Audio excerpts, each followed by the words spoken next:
Hey, thanks for checking out my channel. If you're brand new and if you're a subscriber, thanks for returning. I love you. I'm John Stark from movieguy.com, and this is my review of Lord of the Rings, Season 1, Episode 4. I'm a blind film critic, and I'm also trying to get to 100 by the end of the year, so if you're new, please think about subscribing. Yeah, I'm an episode behind because I do one a week, and 2 dropped at the same time. So I know this is very uneventful for you, but I watch a lot of TV and movies, and balancing it all, this is just how it's got to happen. So, episode 4 of Lord of the Rings, The Rings of Power. We got... I'm starting to realize that this show has a larger than it can handle ensemble, which is it's not terrible. I mean, there have been plenty of other shows that when they have a large cast, they don't always end up focusing on every character in every episode. Some of the characters drift away. The Walking Dead has a huge ensemble and has plenty of episodes where there's only like certain people, even series regulars, not in certain episodes because they literally cannot show you all of them and also forward the story. It's just funny that we're here already in episode 4, and that's the only thing. If I was to say I was concerned about anything, my concern is we're here in episode 4 and we already have an unmanageable amount of characters so that we cannot feature like the core groupings all in one episode. In this episode, there's no mention of the hobbits or the stranger, for example.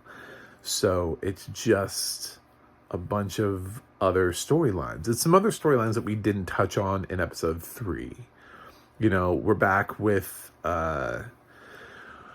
we're back in the some Tolkien nerd is going to come in here and be like, that has a name.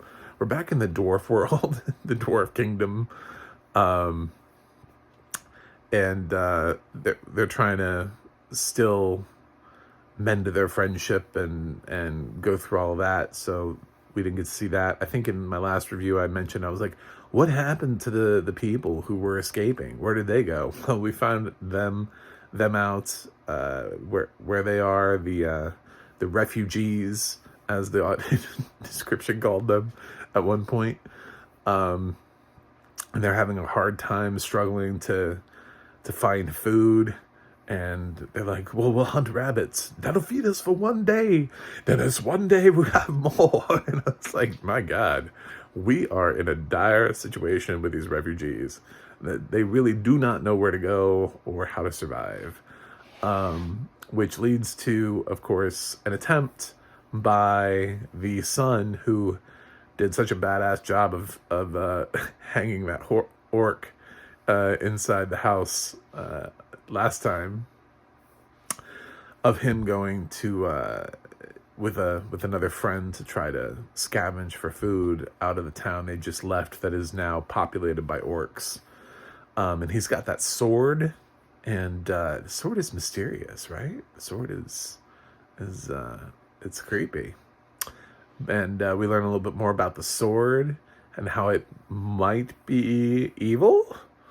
There's a little bit of suggestion there at that end from whoever that was that sat down next to him and spoke to him in one of those creepy voices where he's like, he starts out the conversation like totally normally. He's like, hey Tate, I heard you went down and I saw you have the sword and it's evil and it's coming from Sauron. And I was like, oh my God. Calm down, dude. Yeah, that guy was like, he got really intense really fast. I know what you have. It's evils you don't even know about. I was like, oh my God. Anyway, so maybe the sword is Sauron? I don't even know at this point. The guy was so incoherently evil and menacing in his speech that it's just started kind of become rambling about the sword. But I don't think the sword's good. That's what I got out of that. I don't think the sword is there to help Tate. It's not blessed by some good wizard. It's possibly an instrument of evil. So he needs to get rid of it. Yeah, we kind of just see the same people. And of course, Galadriel, who I think has been in every episode. We're still following her and her quest, and she's trying to get... She talks more to the queen, who originally imprisons her, and then she gets out of the prison, and then she goes back and talks to the queen, and is like, I'm going to talk to your father. And she goes and sees that the father is in this like terrible shape, and which the queen had kind of hinted at, but she didn't really believe the queen. She just thought the queen was being a bitch. And then the queen kind of lets down her guard, and you see the queen isn't a bitch, and she's just trying to rule. And she goes into like the whole history, and Galadriel kind of finally just leaves it at that point. She's like, all right, well, I get what you're saying now. I don't know why we couldn't have had this honest conversation 2 episodes ago, but like I would have left a while ago if you just treated me like a normal person. But unfortunately, we had to stay in this town forever so that we could explore and introduce more characters. I mean, think about it. Now we're in that island nation of humans, and there's the girl that's like training to be the apprentice, and now there's the boy that likes her, and I'm like, are we following all of these characters now? Am I following Kevin? Like, is he is he a main character now? Like, what's going on? What is happening in this film, in this series? It's just there's so many people in this film, in this series. Oh God, I keep calling it a film because it feels like it still feels like Lord of the Rings has to be a film. I thought it was interesting. It did bring action back into the episode. It was told well. But this definitely, I keep having to remind myself, this is for the long run. We are moving slow. However, I am legitimately concerned that in episode 4, we have an unmanageable amount of people to try to follow. And I don't know how that's going to continue to shape as we continue to move forward into later episodes, how long it's going to be between touching and base with characters. It's already hard for me to maintain remembering all their names without that's kind of the blind thing, not being able to facial recognition, and then all these people have names that don't have any basis in reality. I remembered Kevin because I was like, oh, thank God somebody had like a real name. It's kind of a weird name, like everybody around you has names like Galadriel. It's like, hey Kevin, Tate, like, but yeah, so there's those characters mixed in with these names. I'm like, I don't even know. I can't remember your name. I'm sorry. There's too many. Every 5 seconds there's a new character being introduced that feels like you're supposed to remember them for future reference,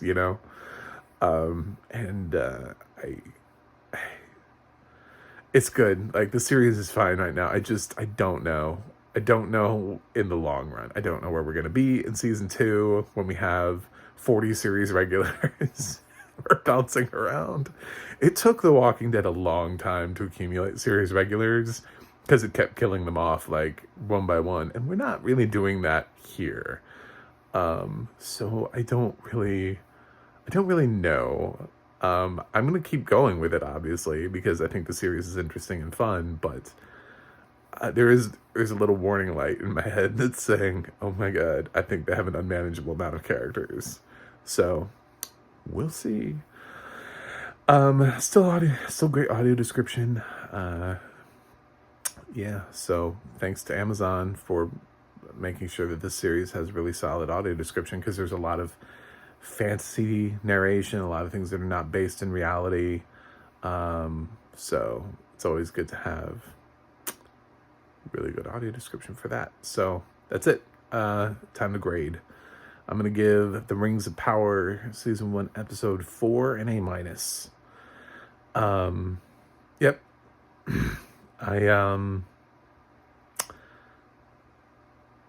I'm excited about the possibilities. I've heard episode 5 is good. That's what the drops are saying around right now. So I'm excited for next week when I get to review episode 5. So yeah, I'm the weird one that's an episode behind, which is probably why nobody ever clicks on my reviews. Anyway, help me get to 100. Subscribe if you're watching this. You can go to my website, macmovieguy.com, for more reviews. You can go to the audio description project, adp.acb.org, and find out more things that have audio description and where you can watch them. And you can go to the adna.org. That's the adna.org, and it's like IMDb for narrators. So, because they can't be on IMDb, so they're literally crowdsourcing their own website. So please support our narrators and those who also mix and write and do all other sorts of things for our audio description. That's it. I gotta go review something else, and I will see you on the other side.